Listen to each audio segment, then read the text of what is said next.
Hola, Cules. We're back with FullBack, which is our weekly podcast on all things Barca, where we talk about what happened in the week, what happened in the past week, what are the things that we are looking forward in the next week, and anything mildly juicy, gossipy that may have happened in the Barcaverse. And there's no dearth of that, as you would know. So today we've got a bunch of some of that stuff. The game against Leganes is coming up, and then obviously the excitement about Champions League and our entering into the semifinals and what have you. So without further ado, welcome Dom.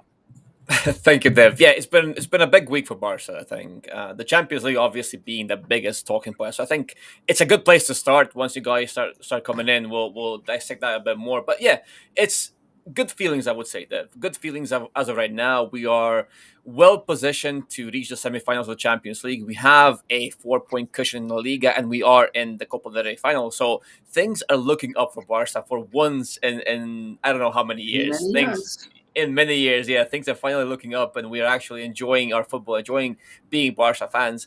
But yes, this Champions League tie, it felt like it was meant to happen, and it did happen in the end because it was a game that we knew deep down we should win and we could win and we will win. But then again, it's the Champions League, right? And you never know what's going to happen. Dortmund obviously had tools to hurt us, which we did see on occasion in that game. But then there was just too much quality for Barca, and there were some absences for Dortmund as well, which obviously helped us. But now that the dust has a bit settled, it's been a couple of days since that game. Emotions are not as high. We can look at this objectively. How are you feeling for that game and then the second leg as well? I think we talked about it briefly when the game happened, and we were covering it live, and we talked about the inevitability of our ability to attack, and what we expected out of the game, which is what we saw.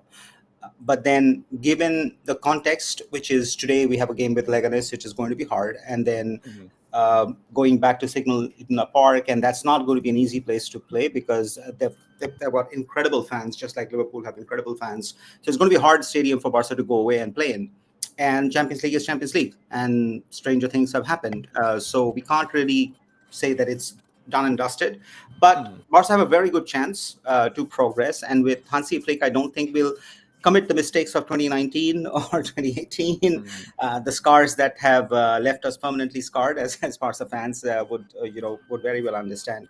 So I think we have a very good chance. I think Hansi is going to rotate, but whether it comes off or not, or a lot will depend also on the game tonight and how it goes. I think they're all interconnected, even though they're two different championships or leagues or what have you. So yeah, that's what my initial thinking is. Yeah, exactly, and I would agree. I mean, there's a lot of factors to consider, especially that you mentioned that the stadium, the away stadium, is always going to be tough. Now, this team has shown us already that they can play in rough environments, in rough stadiums, away from home, and still win.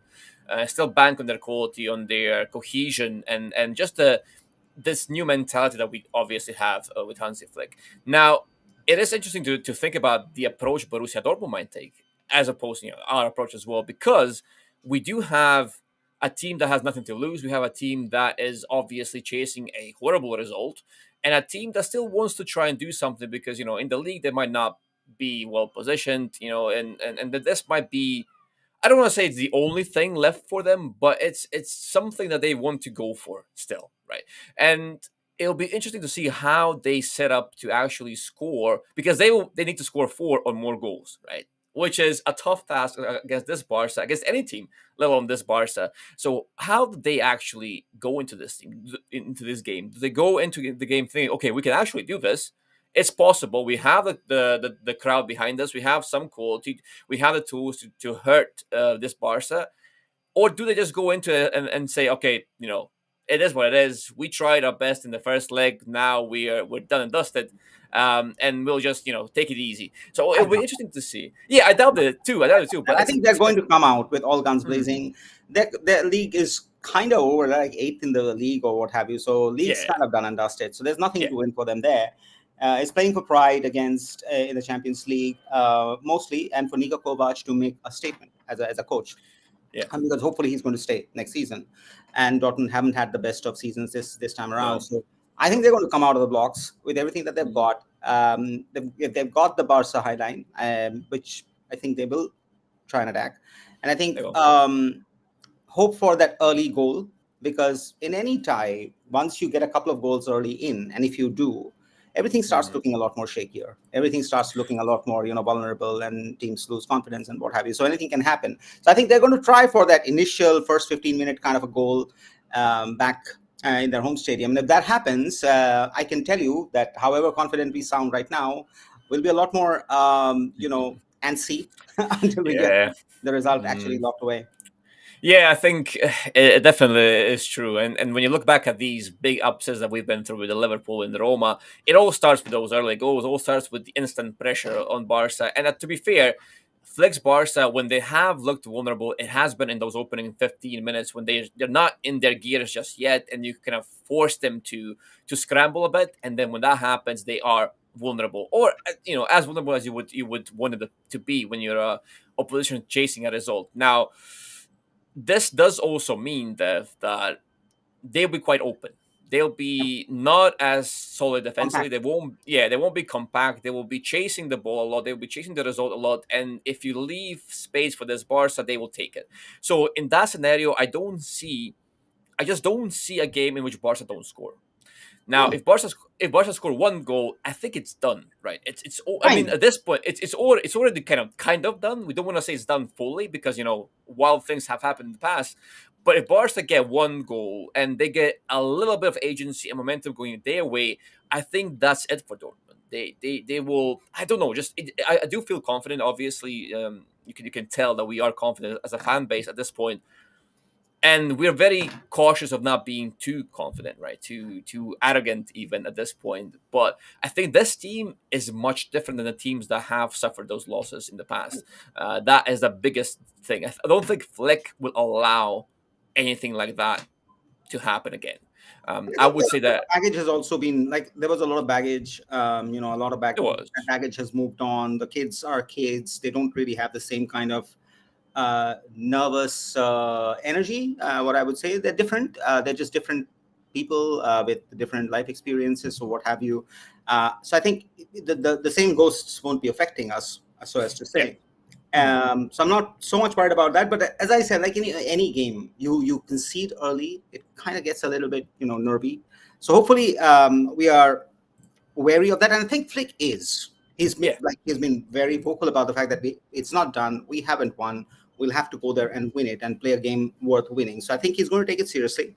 The question is the inevitable question that will come up is rotation, because Yeah. I think tonight Barca has to go with the best lineup that they've got, which is the Mhm. 3 days from the game, because this game will matter so much in the Liga discussion. So Yeah. if they're going with their full strength Gala 11, whatever you call them, in this game with Leganes, then there's very little time for rest and recovery, which means that they're going to rotate in Dortmund. And it would be best if we can wrap this up in the first half, so that in the second half, for those 45 minutes, we can literally rest the key players and get some downtime. Yeah, absolutely. I mean, on paper, Leganes is such a difficult opponent because they are so. I don't know.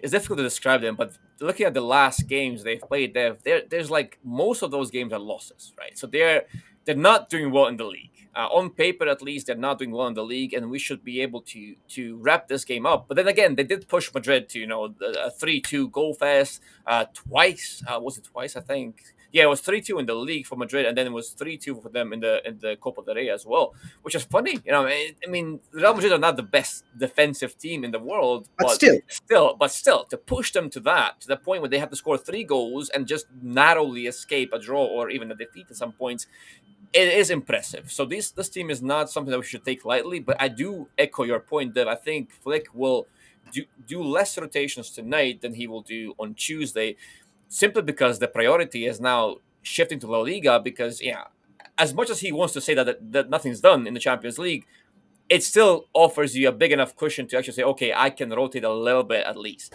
So I would expect the same. Yes, I would expect rotations in the Dortmund game, but then less or no rotations even for tonight, I don't think, depending yeah, on I think first half we're going to see the full strength. If the first half goes well and we are cruising, in the 45th minute or 50th minute, whatever, you'll see rotations and substitutes and so on. But I think to start the game, I think he'll go with the strongest lineup that he has got against Mm, and so on. yeah. Interesting thoughts. So, as we talk about Leganes, do you think he's obviously talked about Fatih, and we saw the gesture of the team, mostly from Lamine, to give him a chance to play, and he wanted to be subbed Mhm. out against Dortmund, and Fatih played. Uh, do you see any options of him playing tonight? No. I hate being so blunt, but I don't think so. The only option would be exactly like it was against Dortmund. Late in the game all wrapped up, and then Fatih maybe gets a shout. I don't think at this stage of the season, when every game is so crucial and you can't risk as much anymore, I don't think now is a time to bring in a player who's not match sharp, a player who's not been playing at all with the rest of the squad. And this team is all about the cohesion and the dynamism that they have as a collective. I don't think Flick will want to disrupt that.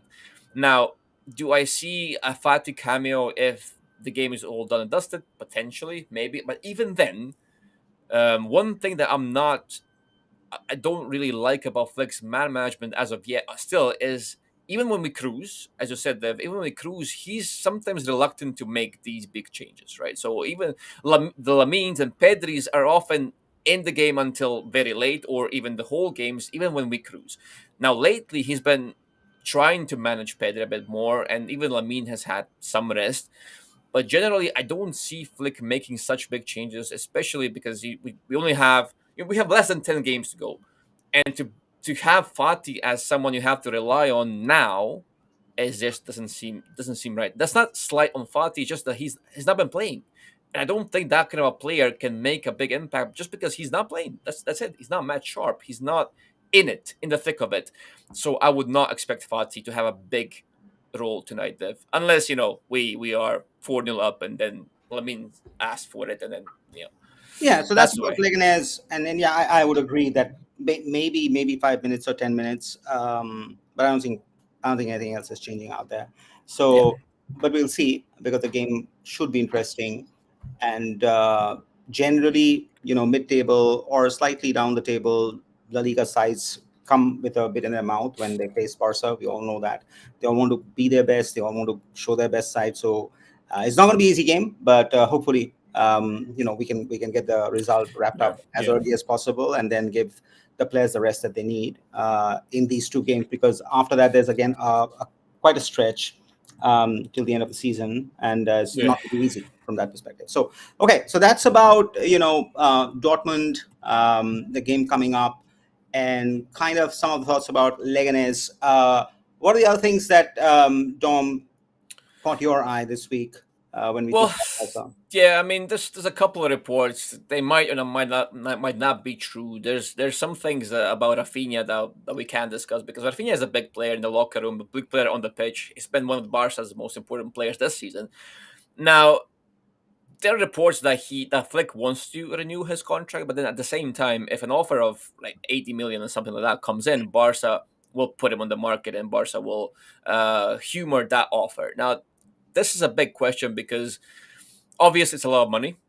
It's money that Barca could potentially use to strengthen other areas of the pitch, even get a player of Barca's quality, I would say, and then we would though lose a player of Rafinha's quality, which in this season especially has been irreplaceable. It's been something that's a core. It's a foundation of what we do. So, what are your thoughts about that? 80 million on the table. Take it or leave It it, was Dev. a weird news. I didn't expect it, to be honest with you, Mm-hmm. because lately the news about Rafinha, especially this season after he started putting those performances, has been untouchable. He's going to be Yeah. there. He's one of the cornerstones of the project and what have you. And everybody's, like sliced bread and then Rafinha. But then I think lately, if you look into that outburst, you know, with Flick and Ter Stegen was pretty highly publicized. And then again, his outburst against Brazil and Argentina after the national game was also quite discussed. So I don't know whether there's something around that is deeper than what it seems like. Maybe there isn't. Maybe there is. I have no idea. But it was a weird timing for putting a news like that out. That okay, if an offer for 90 million comes, he's on the market. Um, There are two reasons for that. One is he's already been with the club for, I think, what, 2 seasons, 3 seasons now, roughly 3 seasons, right? Adjusted, he's found his place, found a coach who trusts him, and probably the best season of his life. I Yep. doubt that he can repeat this season ever again, but the best season of his life that he's having right now. So for him to want to go away seems weird. One, two, there's no guarantee that whoever we get in his replacement will be able to do what he's doing, and Mhm. so on, under the given circumstances with the given team and what have you. So I think it's one of those, Barca entorno, Barca media stuff than actual reality. I don't really think that that's really true that they're looking to sell him if an offer for 80-90 comes, because offers for 80-90 might come from different places. But I just don't see that happening at this moment, if you ask me. But maybe there's something below, which is driving some of this. And then we know that this happens in Barca. They use the media for different kinds of stuff and what have you, Mm. which we don't know. But that's just my thought, because the timing was very weird, of a news like that out of the blue, from sport, and and so on. So yeah, that's my thinking. Yeah, it's always tricky with Barca because you have to look at the source and who actually published that. There's a lot of outlets out there. Let's just say that they do like to they like to publish these juicy stories. They get the clicks, they get the views, but don't have much substance to it. So this might be one of those stories. It might be also something to I don't know, maybe push Rafinha or maybe see how he reacts. And I don't know. As I said, there's been some outbursts with him. There's been things that have pushed his buttons lately a Yeah. bit, and it's normal that when you're a Barca, these things are always going to be under a microscope, and you get all the spotlight for good and bad things. You get PR either way. So if you flop at Barca, you get PR. If you great at Barca, you get PR. So it's always going to be like that. Now, an offer of 80-90 million might be something that Barca don't want to miss out on if it truly comes. I can see that situation. Now, how adamant with That Hansi way, Flick? don't you think that after this season, don't you think Frankie De Jong will get those kind of offers? I think he will, but with the season that he has. There are quite a few players who can get those kind of shouts. But are we going to entertain, that, like in the case of Rafinha? That's the question. That's the real question: is how replaceable his skill set or his profile. And if you're not going to replace him directly, is there anyone else in the team that can do what Rafinha does? Now, I do like your point when you say that this is probably Rafinha outperforming his means, right? So Yeah, he's 100%. basically, yeah, he's basically doing something that you're not really expecting him to do. Now he has, there's no slight on him because he is a fantastic player, and when he's used right, he can do these things. Now, how sustainable is this? How can we actually expect this to be done next season as well at the same level with the same output with the same incredible goals week in and week out? Now that's a more difficult question. And then if he does get sold and every replacement that comes in eventually, if someone comes in, gets compared to this season's output, it will be a tall task, right? Because everyone will be looking, oh, Rafinha scored 20 goals in the Champions League, but then Rafinha scored that many goals only once, and probably won't score it again. So it's a bit of an unfair comparison to whoever comes next.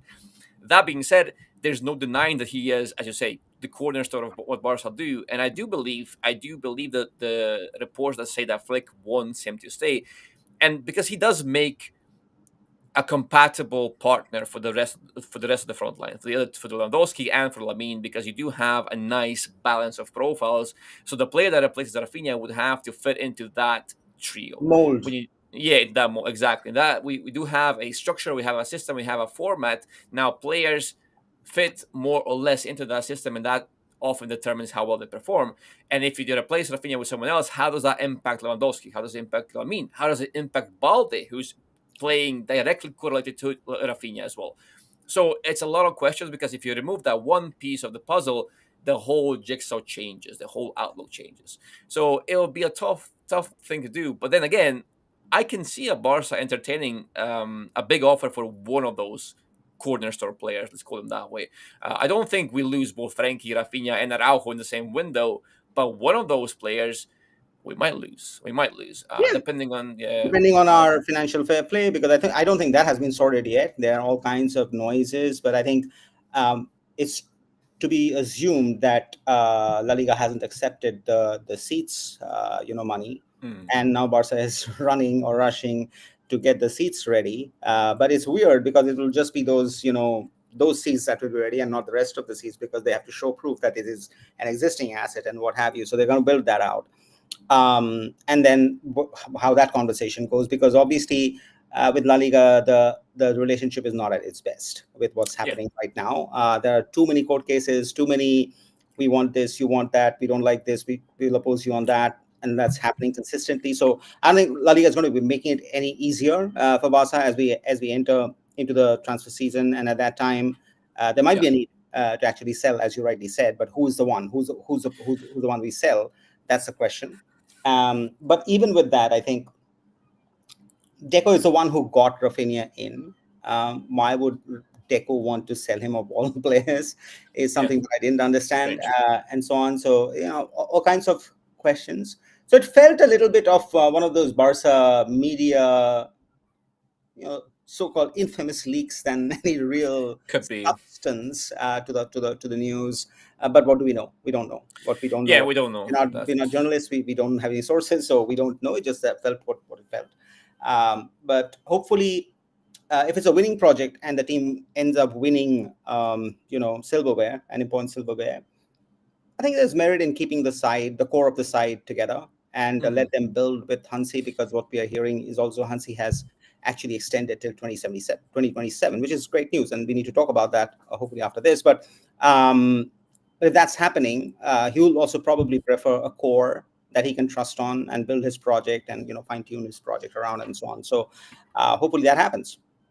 Yeah, it's always funny to think about that because how much say does a coach actually have in the transfers? Right? We keep hearing these stories. Okay, coach X wants player Z, and so on and so forth. But then again, you have clubs where you have figures like Laporta and the Socis, and everyone has a say in such an environment, right? So it will be interesting to see how much does the team get molded to Flick's vision next season, because if he is staying, and he seems to be staying, and that's rightfully so, because you need to give him more time. You need to give him more opportunities because he's been doing such a good job. So this is a warranted extension. There's no question about that. He needs to stay, regardless of the other trophies. He needs to stay. Now he has a good core of players, but I'm sure that there are some things that he would like to change or maybe add players to this side as well. So it'll be interesting to see who gets that big say. Does Flick get his big signing, quote unquote, if we have the money, the means to make a big signing, or does Laporta say, okay, I want that player who will get me the PR, get me everything I need for my next elections, and that's it, right? So because Laporta does have obviously has a big say in everything, but it will be interesting to see how much freedom, how much decision making power he gives to Flick when it comes to transfer, because not all clubs work that way. In some clubs, you see these coaches have a say and actually choose the players that come in, but then again, you do have sporting directors first and foremost. You have scouts, you have the presidents who obviously can have a say Agents. over. Yeah, that's their job essentially. So it's they do have a say over the coach often, and there's always going to be a debate whether the coach should actually choose. Should you mold your transfer activity around the coach's profile, or should you get a coach that fits your overall philosophy, and then the players that you bring in will kind of be aligned, because you will, as a club, will want the same players, same profile, same style that the coach that you have brought in will want. Now with Flick, there's a bit of a, I don't want to say there's a difference in styles, but there is, obviously there is some form of departure from the mean, or the No, prototype. Yeah, the norm, exactly, that was the word I was looking for, the norm. So in that case, Flick might want something that's good for the present, but maybe not fully optimized for the long term future. If Barca want to continue with the old style, or they want, depends on a lot of factors, I'm trying to say. So it'll be very interesting to see what happens in that scenario. But Dev, I think we alluded to it, but this extension feels warranted. It feels like it's the right thing to do. Absolutely. Yeah. 100%. And let's switch to that and talk about it a little bit more in detail, because if you think about it, Barca's greatest time or greatest period was with Guardiola. He was there with four seasons, right? Yeah. The best coach that Barca ever had. 4 seasons, and then he left. Valverde obviously did much better than he gets credit for, and mostly because Yeah. of Roma and Liverpool is where his legacy has been completely destroyed. But I think he totally dominated the league with Hmm. whatever team that he had. He just like literally he dominated. He had the best of Messi as well, to be entirely honest. So he had that with him. But and even if you look at Valverde, that was about 3 seasons. Luis Enrique, 2.5 seasons, ballparkish, and then he was out. So nobody's really stayed at Barca. Like you don't really get a Cholo Simeone Yeah. 10 years, or any of the long term coaching. Like Pep Guardiola, City, and so on and so forth. Um, so if it's true that Flick is actually going till 2027, that's about 3 4 ish years, which is not a bad stint, uh, Hmm. considering it's Barca. And again, considering it's Barca, it's also true that next year, if he doesn't win anything, it can equally be that Flick is Yeah. out, and that can happen, and that happens in Barca all the time. So one never knows, but I do think yes, it's totally warranted, and that he deserves this time to build his project. And I think it's very Hmm. good because, especially because we have such a young core, they will have one coach, one guiding factor, which actually builds their development and so on, which is very critical, I think. So from that perspective, the fact that the philosophies won't change too much of Hmm. playing, from season to season, I think that's super helpful. And if this core can settle down and be so-called the Barca core for the next 10 years, I think that's great news. I think that's what I'm most happy about, because that it'll be one coach, right, who Hmm. just takes them from right from the very beginning to a place where they're all matured, settled, and far more experienced than what they are right now. And then the team obviously evolves from there.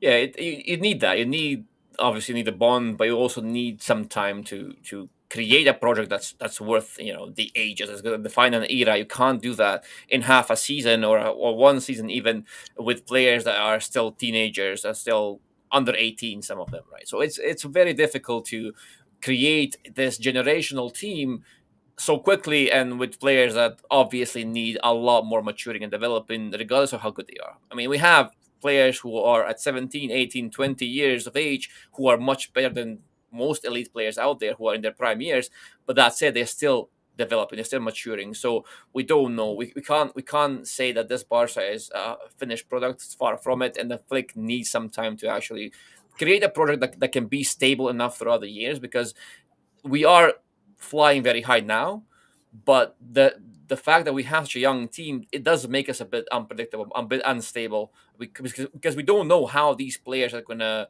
grow into their bodies, how they're going to develop in next year. They might flip entirely. You never know. And even the mindsets are I'm not saying unstable as a negative thing. It just they're going through many changes biologically, psychologically, physically, you name it. Everything is it's still not set in place, I would say.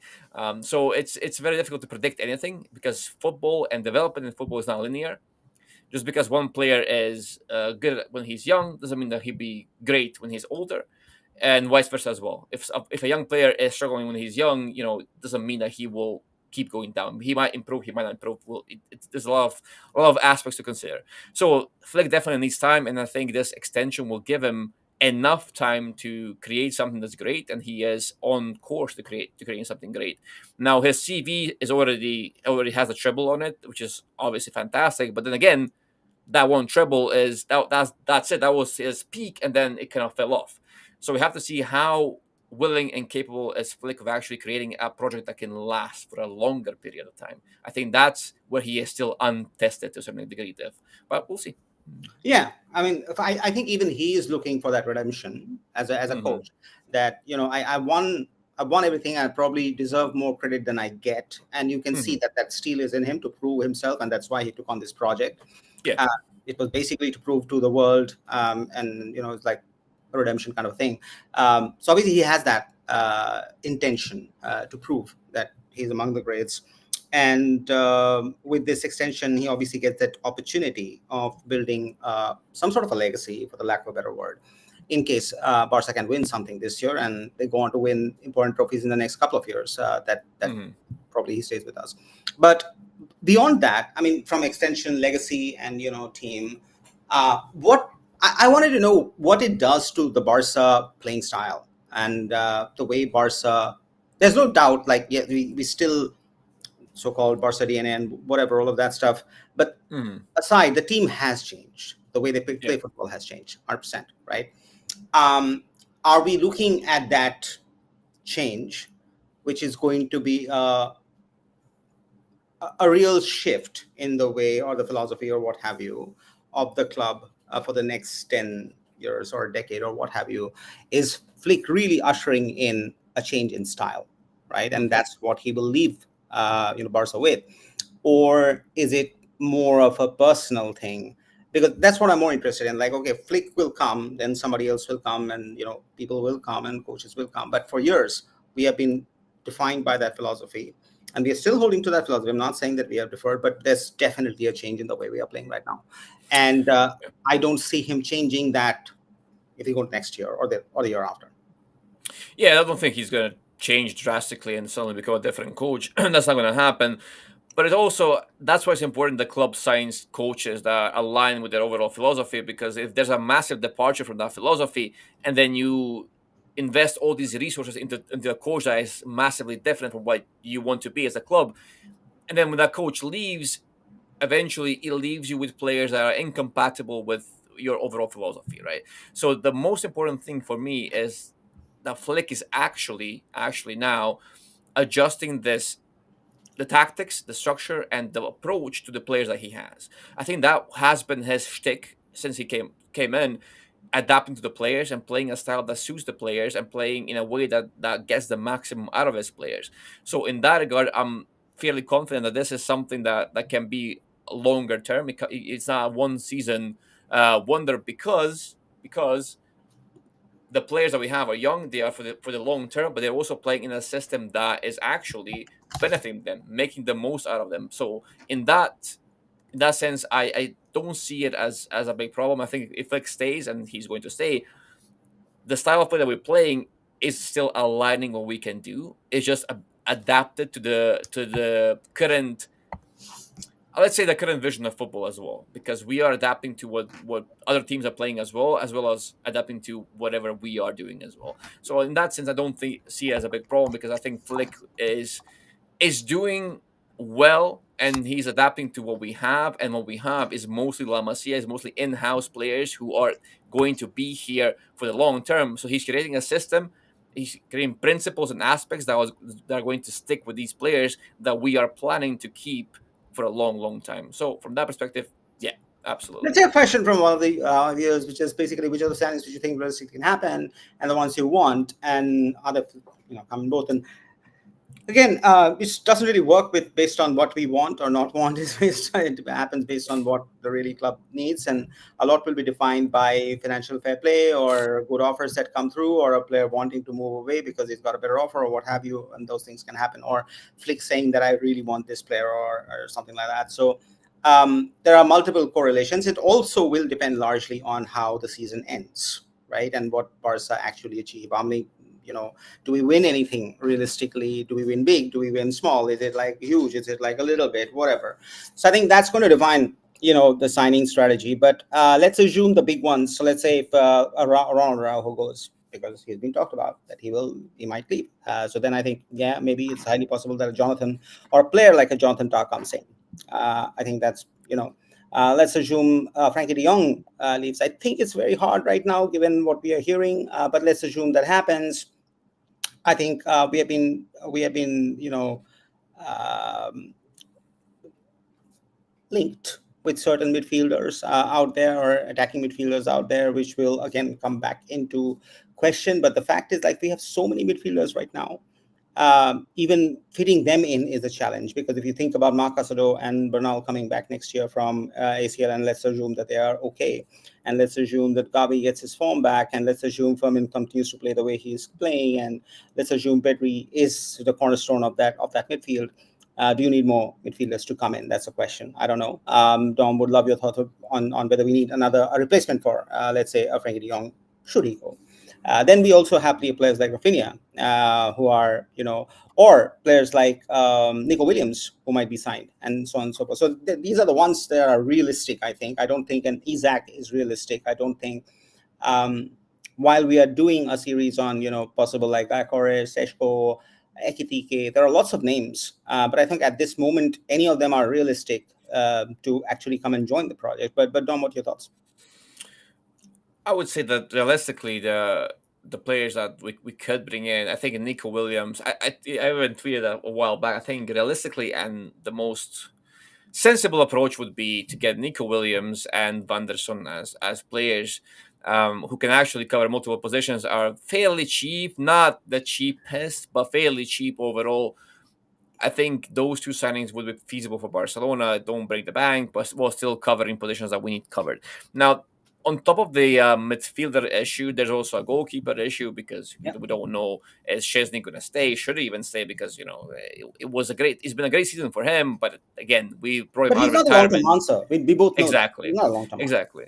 And Ter Stegen is. I Also don't want not a to. long-term answer. Yeah. I didn't want to be that harsh, but exactly. I mean, he's kind of signing his own release with these statements and interviews, I and don't know then the why top he's doing all that. It's so yeah, unnecessary right now what he's yes, doing on media. it is, Crazy. especially because he's not been performing that well, and people have actually been celebrating his injuries and his divorce and whatever. It's a cruel world out there. I mean, and people can be a bit too cruel and put the nose into things that they shouldn't. But that said, he's not really doing himself any favors with these things, because had he been at the highest of levels this whole time, then yes, of course you can talk. You can get more freedom in the way you express yourself. So, but he hasn't. He hasn't been this cornerstone of Barca for a long time now, and we're seeing a massive improvement even with Chesney, which is ridiculous. But then the whole team as a whole is actually much Yeah, better than it we've used got to a be. goalkeeper So situation. You're absolutely right. yeah, We do need a goalkeeper. We were looking at the Spaniel goalkeeper who was really good. I don't think we have yeah. made any progress there, to be entirely honest. No, Have we? no. I've not seen any reports that indicate that Barca would actually go for him. They have been reports on different goalkeepers, which is sometimes it's a bit surprising. But the club, we have to trust the club knows what they're doing. I guess that's the only thing we can say about that for now. But I do think when it comes to optimal signings, of course, I just said that depends on who leaves, because then if Araujo leaves, if Frenkie leaves, if Rafinha leaves, you have to look at first things. And first and foremost, you have to look at, can we replace them with in-house options, and if not, who's available out there in the market. For example, if Frenkie leaves, can Gavi take his place? Can Gavi and Casada do what Frenkie does without us losing too much? And if that's a no, then you go into the market and look for players who are similar to Frenkie. The thing is, there's not many Frenkie de Jongs in the market I don't at know. all. Like, not at all. And if there is, he's not going to be in our price range, I don't think, unless we dig out a player who's flying under the radar, who's not been discovered yet, who's not who's much better than his PR would indicate. That's the other option. But Barca, I don't know. We've not been making such signings in a while now, and we generally don't. So it's a tough thing to ask. When it comes to Rafinha, there's the options, because we have been heavily linked to left wingers.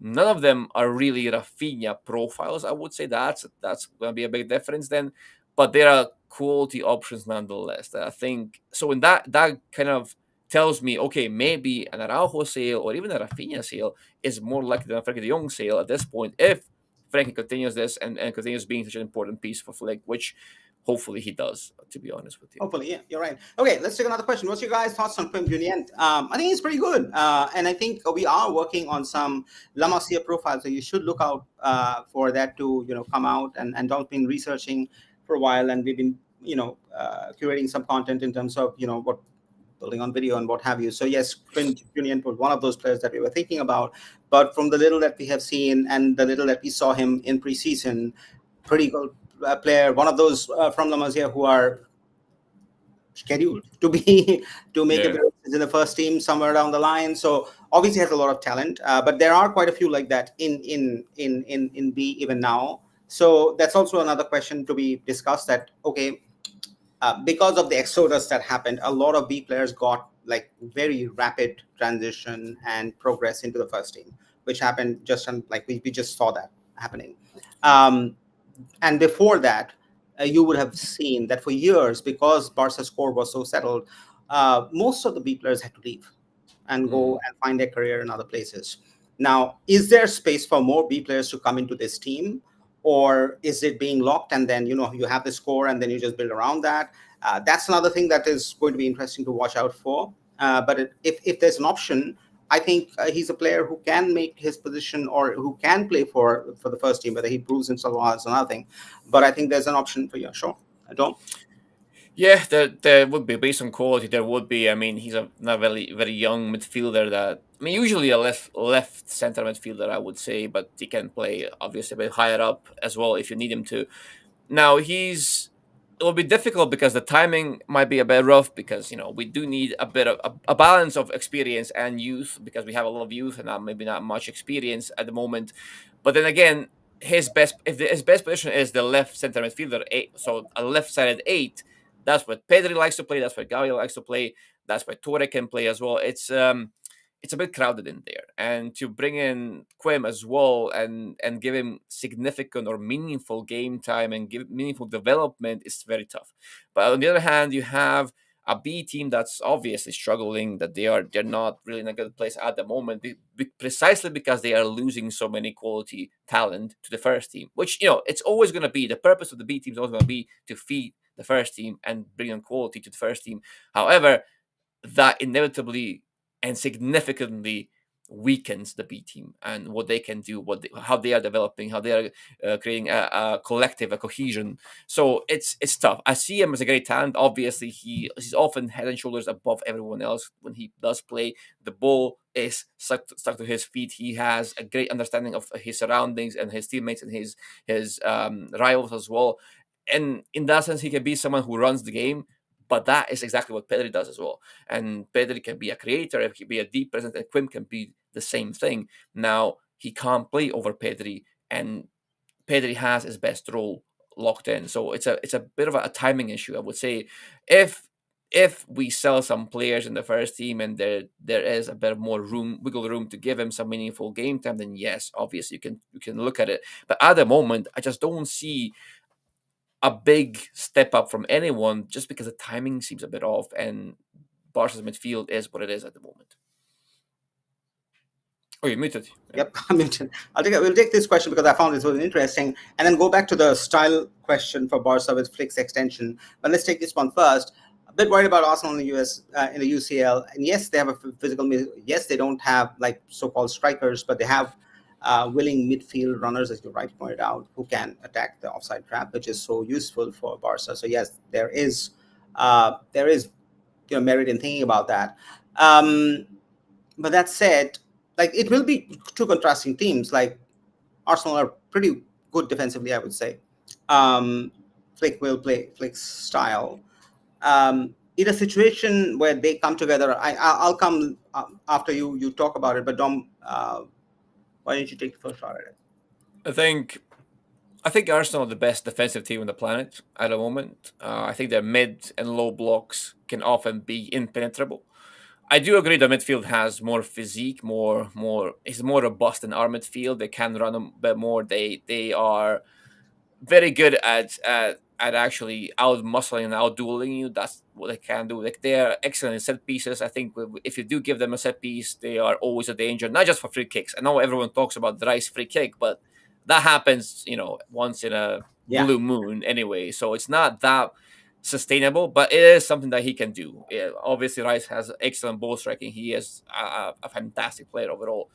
Now, one thing that Arsenal don't have is firepower. I think at this moment they are. I know they scored 3 goals against Madrid, but they generally lack firepower, meaningful firepower.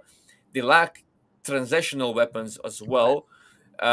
So I think in that sense, it would be: can Arsenal disrupt our game? Can they break up the game into these smaller set piece plays? Can they trouble us, muscle us physically, and then try and hit us on the break, even though they don't have necessarily the elite tools to do that in transition. I think they are a great team. I think they are deservedly in the top four. They would be deservedly in the top four in the Champions League as well. I do think we can beat them, though. I think we can beat them. I think a lot depends on how well positioned are we on the day, because Barca can be such a dualistic team where we score so many goals for fun, but then sometimes we just can't score for the life of us. And I think Arsenal would make that very real, a real problem, because they do defend so well in the first place. So if you do get a couple of chances against Arsenal, it's good. It's great that you get those chances because it's so difficult to do that. But then if on top of that we also don't have our shooting boots on, it would be tough because they would find ways to hurt you while being impenetrable defensively. So that's the main thing with Arsenal.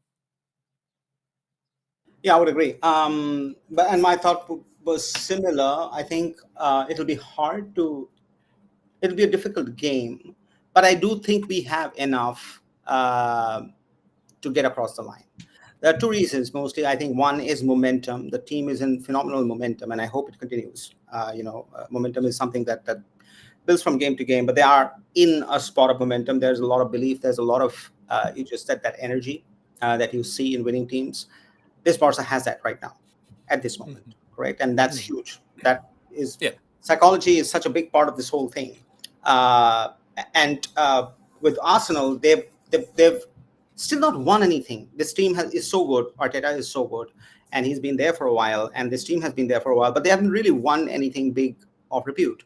So that thing is going to play on their mind for sure. yeah, yeah, I'm 100% confident that it's going to be on their mind. They will be.